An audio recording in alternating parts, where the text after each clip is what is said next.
श्रीलंका ने आर्थिक संकट के बीच पेट्रोल और डीजल की कीमतें 24.3% और 38.4% बढ़ा दिया है और इसके ऑक्टेन 92 पेट्रोल की कीमत हो गई है। यानी कि श्रीलंकाई रुपए में देखें तो 420 रुपए प्रति लीटर श्रीलंका में पेट्रोल बिक रहा है और डीजल 400 रुपए प्रति litre. Underworld don Dawood Ibrahim के भांजे अली शाह पारकर ने प्रवर्तन निदेशालय की पूछताछ में खुलासा किया है कि दाऊद फिलहाल पाकिस्तान के कराची में है। हसीना पारकर के बेटे अली शाह के मुताबिक वो और उसका परिवार दाऊद के संपर्क में नहीं है। अली शाह के मुताबिक दाऊद की पत्नी महजबीन त्योहारों के मौके पर उसकी पत्नी और बहनों से बातचीत करती है। मंकी पॉक्स आउटब्रेक को लेकर कोविड जैसे व्यापक टीकाकरण की आवश्यकता नहीं पड़ेगी क्योंकि ये आसानी से नहीं फैलता है और इससे गंभीर बीमारी नहीं होती। यूरोप में WHO की पैथोजन थ्रेट टीम के प्रमुख रिचर्ड पेबॉडी के मुताबिक लोग संक्रमण से बचाव के लिए सेफ सेक्स करें, हाइजीन का ध्यान रखें और नियमित तौर पर हाथ धोएं। WHO के एक प्रमुख सलाहकार ने कहा है कि विकसित देशों में मंकी पॉक्स का प्रसार यूरोप में हुई 2 हालिया घटनाओं से जोड़ा जा सकता है। डॉक्टर डेविड हैमन के मुताबिक प्रसार को लेकर ये थ्योरी सबसे आगे है। ये बेल्जियम और स्पेन में हुई रेव पार्टियों में गे और बाइसेक्सुअल पुरुषों के बीच हुआ सेक्सुअल ट्रांसमिशन है। विदेश मंत्री डॉक्टर एस जयशंकर ने टोक्यो में अमेरिकी विदेश मंत्री एंटनी ब्लिंकन से मुलाकात की तस्वीरें शेयर करते हुए जयशंकर ने ट्वीट किया कि अमेरिकी विदेश मंत्री से मिलकर अच्छा लगा। यूक्रेन युद्ध और उसके प्रभाव से लेकर महत्वपूर्ण क्षेत्रीय मुद्दों पर हमारी बातचीत हुई। जयशंकर के अनुसार हम क्वाड के समझौतों को आगे बढ़ाने के लिए मिलकर काम करेंगे। दिल्ली के उप मुख्यमंत्री मनीष सिसोदिया ने सोमवार को लंदन में द एजुकेशन वर्ल्ड फोरम 2022 के समारोह में दिल्ली का शिक्षा मॉडल शेयर किया। उन्होंने कहा कि दिल्ली के स्कूल्स में आज आधुनिक इमारतें, स्मार्ट क्लासरूम्स और उच्चतम स्पोर्ट्स सुविधाओं वाले मैदान हैं। सिसोदिया के अनुसार पहले सरकारी स्कूल के छात्रों को लगता था कि वे भारत के भविष्य में योगदान नहीं दे सकते। भारतीय पुरातत्व सर्वेक्षण ने दिल्ली के कोर्ट में कहा है कि कुतुब मीनार परिसर बनाने में हिंदू और जैन भगवानों के पुरातात्विक तस्वीरें इस्तेमाल की गई थी, लेकिन वहां पूजा की इजाजत नहीं दी जा सकती। एएसआई के मुताबिक जिस स्मारक में संरक्षित घोषित होने के समय पूजा नहीं होती थी, वहां पूजा पाठ को फिर से शुरू नहीं किया जा सकता। कुतुब मीनार परिसर में पूजा की अनुमति संबंधी याचिका पर दिल्ली के कोर्ट ने मंगलवार को कहा कि देवता वहां 800 सालों से पूजा के बिना रहे हैं तो उन्हें वैसे ही रहने दिया जाए। वहीं भारतीय पुरातत्व सर्वेक्षण ने कहा है कि कुतुब मीनार परिसर बनाने में हिंदू और जैन देवताओं के चित्र इस्तेमाल हुए, लेकिन वहां पूजा की अनुमति नहीं दी जा सकती। दिल्ली के साकेत कोर्ट में मंगलवार को कुतुब मीनार परिसर के अंदर 27 हिंदू और जैन मंदिरों की पुनर्स्थापना की मांग वाली याचिका पर अपना फैसला सुरक्षित रखा गया है। कोर्ट अब इस मामले में 9 जून को अपना फैसला सुनाएगा। कोर्ट ने अपनी टिप्पणी में कहा कि अगर पुनर्स्थापना की इजाजत दी गई तो संविधान के धर्मनिरपेक्ष चरित्र को नुकसान पहुंचेगा। कैम्ब्रिज यूनिवर्सिटी में आयोजित इंडिया एट 75 कार्यक्रम में कांग्रेस नेता राहुल गांधी ने हिंदू राष्ट्रवाद पर कहा कि मैंने हिंदू धर्म विस्तार से पढ़ा है। लोगों की हत्या करना और उन्हें पीटना हिंदू होना नहीं है। उन्होंने कहा कि प्रधानमंत्री मोदी भारत का एक ऐसा दृष्टिकोण बना रहे हैं जो देश की पूरी आबादी को शामिल नहीं करता। भारत सरकार घरेलू कीमतों में उछाल को रोकने के लिए 6 साल बाद पहली बार चीनी के निर्यात को सीमित करने पर विचार कर रही है। रिपोर्ट्स मिल रही है कि मंगलवार को चीनी कंपनियों के शेयरों में भारी गिरावट आई है। रॉयटर्स के अनुसार सरकार इस सीजन के निर्यात को 10 मिलियन टन तक सीमित कर सकती है।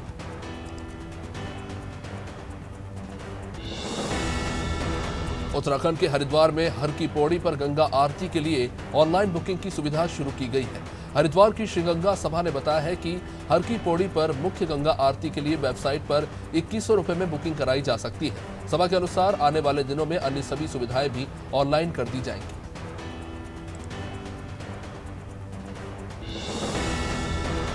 दिल्ली के मुख्यमंत्री अरविंद केजरीवाल ने मंगलवार को डीटीसी की 150 नई एसी लो फ्लोर इलेक्ट्रिक बसों को हरी झंडी दिखाई। जीरो स्मोक वाली इन बसों में सीसीटीवी कैमरे से लेकर पैनिक बटन, जीपीएस और लाइव ट्रैकिंग जैसी सुविधाएं हैं। दिल्ली के परिवहन मंत्री कैलाश गहलोत के अनुसार 24 से लेकर 26 मई तक इन इलेक्ट्रिक बसों की यात्रा सभी के लिए मुफ्त रहेगी। पुलिस के मुताबिक हरियाणा के जिंद में मंगलवार सुबह एक ट्रक और पिकअप वाहन के बीच में जबरदस्त टक्कर हुई। पिकअप सवार एक ही परिवार के 6 लोगों की इस हादसे में मौत हो गई। 17 लोग इस हादसे में घायल बताए जा रहे हैं। पुलिस के अनुसार हिसार के रहने वाले पिकअप सवार सभी लोग एक परिजन की मौत के बाद हरिद्वार से अस्थियां विसर्जित करके लौट रहे थे।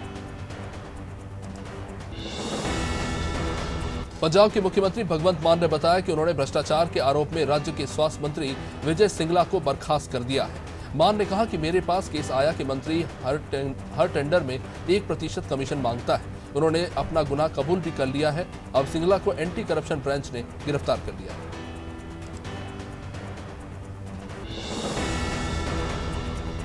केरल की त्रिक्कारा विधानसभा क्षेत्र में सोमवार को एक जनसभा को संबोधित करते हुए मुख्यमंत्री पिनराई विजयन ने कहा कि कांग्रेस लोगों को बीजेपी में भेजने का काम कर रही है। मुख्यमंत्री के अनुसार कई लोग ऐसे हैं जो मंत्री और सांसद बनने के लिए कांग्रेस छोड़कर बीजेपी में शामिल हो गए। त्रिक्कारा विधानसभा सीट पर 31 मई को दरअसल उपचुनाव होने हैं। हिमाचल प्रदेश में लाहौल स्पीति के जिला मुख्यालय केलांग में मंगलवार सुबह ताजा बर्फबारी हुई। राज्य के शिमला, मंडी, कुल्लू, कांगड़ा और चंबा समेत अन्य जिलों में बारिश के कारण तापमान में गिरावट दर्ज की गई है। एक पुलिस अधिकारी के अनुसार चंबा के पांगी में भूस्खलन के कारण एक पुल क्षतिग्रस्त होने से सड़क मार्ग बंद हो गया।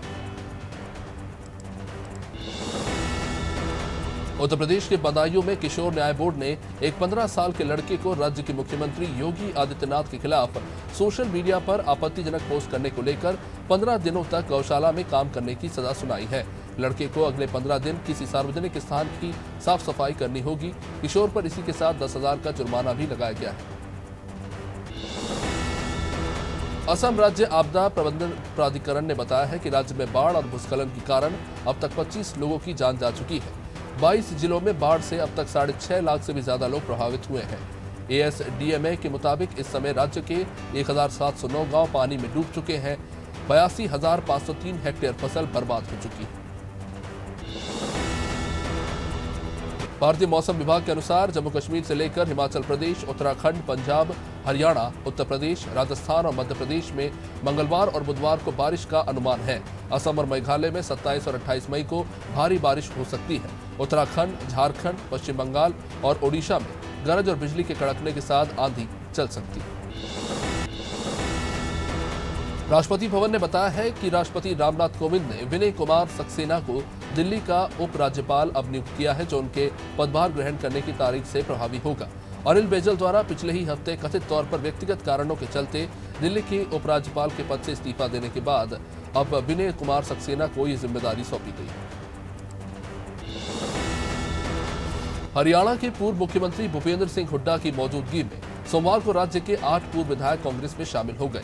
हुड्डा ने ट्वीट किया कि 8 पूर्व विधायकों और अलग अलग वर्गों का प्रतिनिधित्व करने वाले नेता परमिंदर ढूल, शारदा राठौर, जिलेराम शर्मा, रामनिवास घड़ेला, राजेश कंबोज, नरेश सेलवाल, राजकुमार वाल्मीकि, सुभाष चौधरी समेत किशन लाल पांचाल कांग्रेस में शामिल हो गए।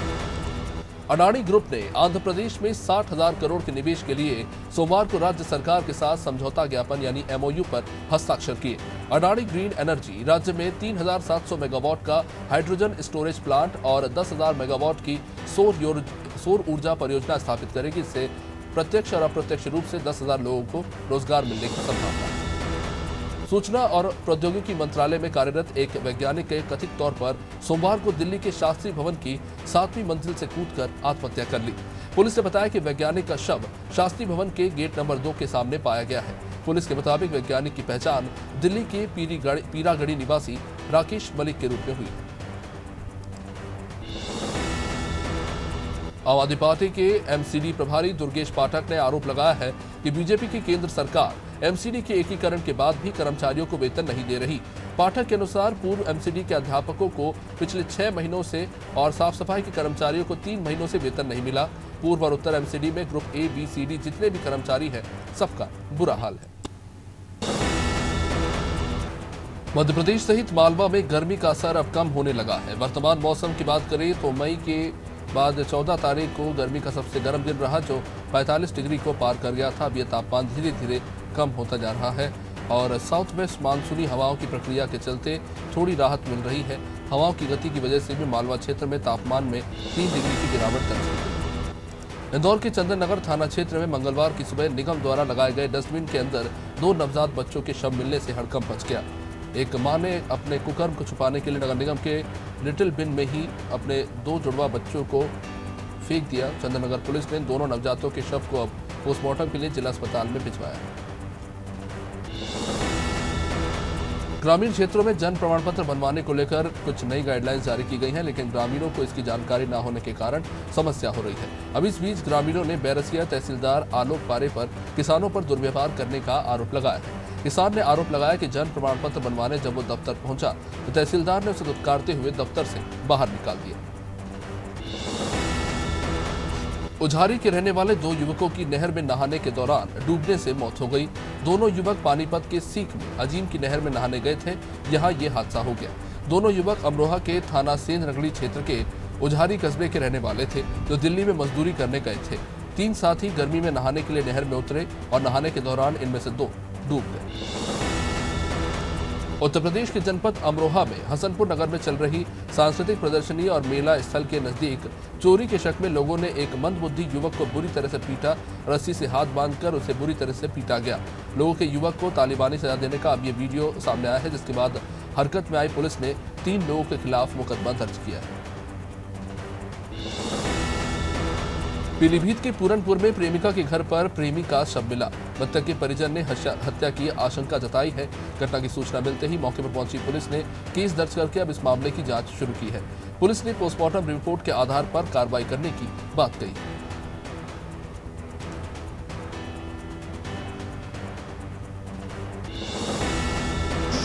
बच्चों की स्वास्थ्य परीक्षण के लिए जांजगीर जिला चिकित्सालय में 25 मई को 1 दिवसीय मेगा कैंप का आयोजन किया जा रहा है। राष्ट्रीय बाल स्वास्थ्य कार्यक्रम के अंतर्गत जांजगीर चांपा जिले के जिला चिकित्सालय में 25 मई को 1 दिवसीय मेगा कैंप का आयोजन किया जा रहा है, जिसमें बिलासपुर जिले के विशेषज्ञ डॉक्टरों की टीमों के द्वारा 1 से लेकर 18 वर्ष तक की उम्र के बच्चों का निःशुल्क स्वास्थ्य परीक्षण किया जाएगा।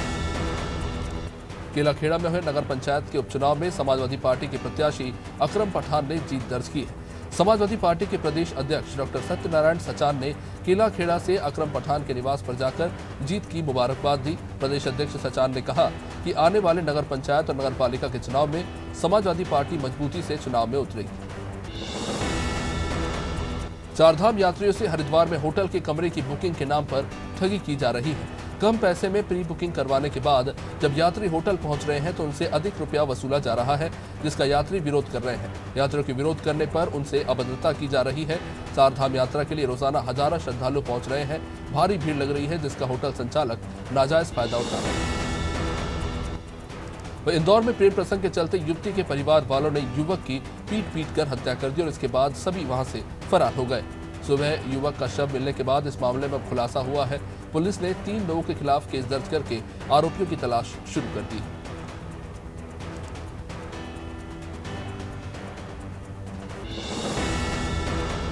पानसेवल नगर के बड़पुरा में स्थित एक सूने मकान में हुई नकबजनी की घटना में पुलिस को बड़ी कामयाबी हाथ लगी।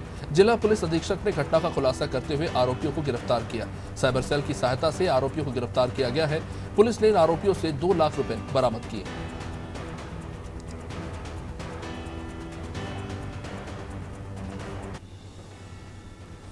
इंदौर पुलिस ने डकैती की योजना बनाते 4 हथियारबंद बदमाशों को गिरफ्तार किया। वहीं एक आरोपी मौके से फरार हो गया। पकड़े गए बदमाशों के पास से पुलिस ने तलवार, चाकू, मिर्ची पाउडर और कुछ अन्य हथियार जब्त किए हैं। सभी आरोपियों के खिलाफ लूट, डकैती और मारपीट जैसे मामले दर्ज किए गए।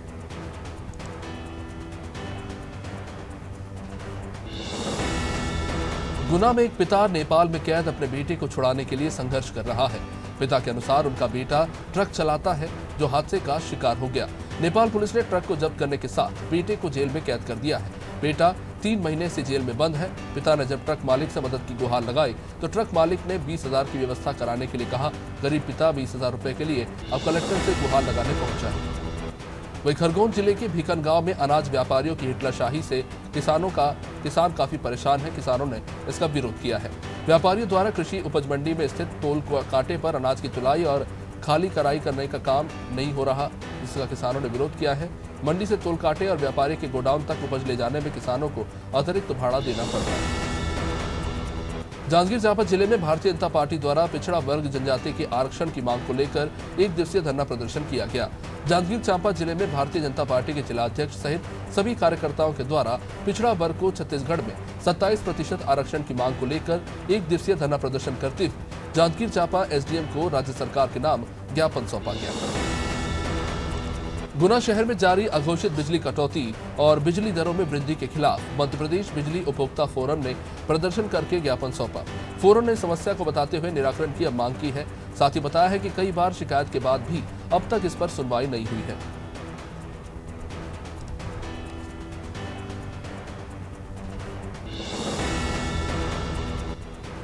बलवाड़ा स्थित 3 टैंकरों में पंप हाउस से 100 मीटर की दूरी पर गंभीर शिप्रा लिंक का पाइप टूट जाने से 100 फीट ऊंचा फुहारा निकलना शुरू हो गया।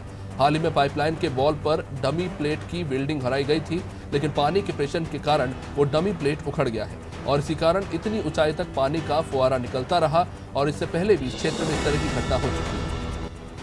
बुरहानपुर जिले में नगरीय निकाय चुनाव को देखते हुए जिला संयुक्त कार्यालय में बुरहानपुर नगर निगम, शाहपुर नगर पंचायत और नेपा नगर पालिका के वार्डों के आरक्षण की प्रक्रिया को पूरा किया गया। कलेक्टर और जिला निर्वाचन अधिकारी की अध्यक्षता में ये बैठक हुई और आरक्षण की प्रक्रिया संपन्न हुई। कांग्रेस ने कहा कि हम हमारे अनुसार ओबीसी को आरक्षण देंगे। अधिक आरक्षण सीटों में अधिक से अधिक उम्मीदवारों को ओबीसी वर्ग से उतारा जाएगा। दतिया के भगवती मैरिज गार्डन से शादी समारोह के दौरान दुल्हन के गहनों से भरा बैग चोरी हो गया था। इसे पुलिस ने अब बरामद कर लिया है, जबकि चोर मौके से फरार हो गए। पुलिस ने करीब 40 तोला सोना बरामद किया है। गहनों की कीमत करीब 20 लाख रुपए बताई जा रही है।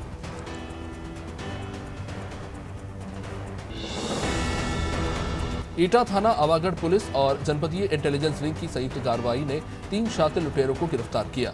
पुलिस ने इन आरोपियों के कब्जे से अवैध तमंचा बरामद किया है। शातिर लुटेरों ने जनपद में कई बड़ी लूट की घटनाओं को अंजाम दिया।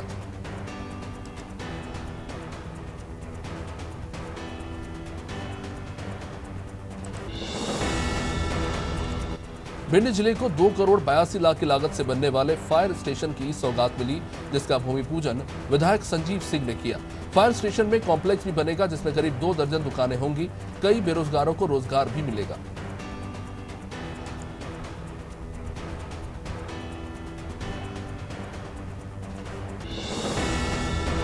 जौनपुर सराय ख्वाजा थाना अंतर्गत पुलिस ने मंगलवार को अवैध रूप से कट्टा बनाकर तस्करी करने वाले एक शातिर आरोपी को गिरफ्तार किया है।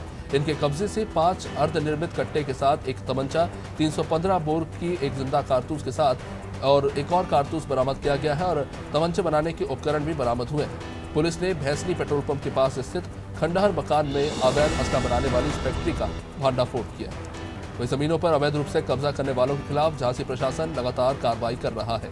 मंगलवार को झांसी प्रशासन ने पूर्व उपसभापति की संपत्ति पर बुलडोजर चलाकर कब्जे से मुक्त करा दिया। बताया जा रहा है कि पूर्व उपसभापति गुलशन यादव की सीपरी बाजार थाना क्षेत्र में अवैध रूप से जमीन पर कब्जा किया हुआ था, जिस पर तबेला और मकान बना हुआ था। 6 करोड़ की संपत्ति को ढहा दिया गया है। न्यू कटनी में रेलवे अप्रेंटिस कर्मचारियों ने प्रशिक्षण केंद्र का घेराव किया। प्रशिक्षण करने वालों का ये आरोप है कि उनसे नियमित कर्मियों के द्वारा काम कराया जा रहा है। दरअसल अप्रेंटिस करने वाले युवक की मौत के बाद अप्रेंटिस कर्मचारियों का गुस्सा फूट पड़ा। युवकों ने रेलवे कर्मियों पर इल्जाम लगाया है कि बिना अनुभव के उनसे काम करवाया जा रहा है, जिससे युवक की मौत हुई है। परसवाड़ा के बीजा टोला गांव में ग्रामीणों ने प्रधानमंत्री आवास पर संचालित शराब दुकान को हटाने की मांग की है। साथ ही खेल मैदान में किए जा रहे अतिक्रमण को हटाने की भी बात कही है। ग्रामीणों ने तहसीलदार, मुख्य कार्यपालन अधिकारी से लेकर ग्राम प्रधान से अब इस मामले की शिकायत की।